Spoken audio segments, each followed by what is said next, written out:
Everyone welcome back to my new mini blog. बहुत दिन है ब्लॉग आसला कारण मु कॉलेज आसली देन मेस को शिफ्ट हेली तो एत सब व्यस्त भितर ब्लॉग आनी पारी एबे जदि हम रेगुलर ब्लॉग आनमी तो आज सकाल सकाल फ्रेश होकर आम कॉलेज बाहरी आसलु देन ये आसला ये गोटे फ्रुट्स खाऊँ कि यहाँ शुआप आनी ता शुआ उड़ीगला जेहेतु से यहाँ खाऊँ ता जिनटा ये खाऊँ देन तापर आम सब मिसिक जाइलु लाइब्रेरी तो लाइब्रेरी गला आम आ चली पारूनी एत उपरकू तो सब से ही बसी पड़ू जाई पहुँचलु लाइब्रेरी जोर कर मु पढ़े लुचि के कहीं देखे पढ़नु लोक लुचि कहीं पढ़ु मोर हुएनि बा देखिने काଳେ କିଏ ଶିଖିଦେବ ବୋଲି ତାଠୁ ସେଇଥିପାଇଁ ସେ ଲୁଚିକି ପଡ଼େ ସବୁ। ତମ ଭାବନାଟା ବହୁତ ବଡ଼ ପକେଟରେ ରଖ।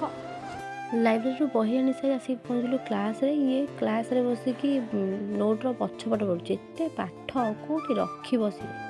ଦେନ୍ ତାପରେ ବାହାରେ ଏଇଠି ଚୁଇ ସ୍କୁଟି ଶିଖୁଥିଲା ତାର ଗୋଡ଼ ପାଉନି ହେଲେ ତାକୁ ଏ ମ୍ୟାଡ଼ାମ୍ ସ୍କୁଟି ଶିଖାଉଛନ୍ତି।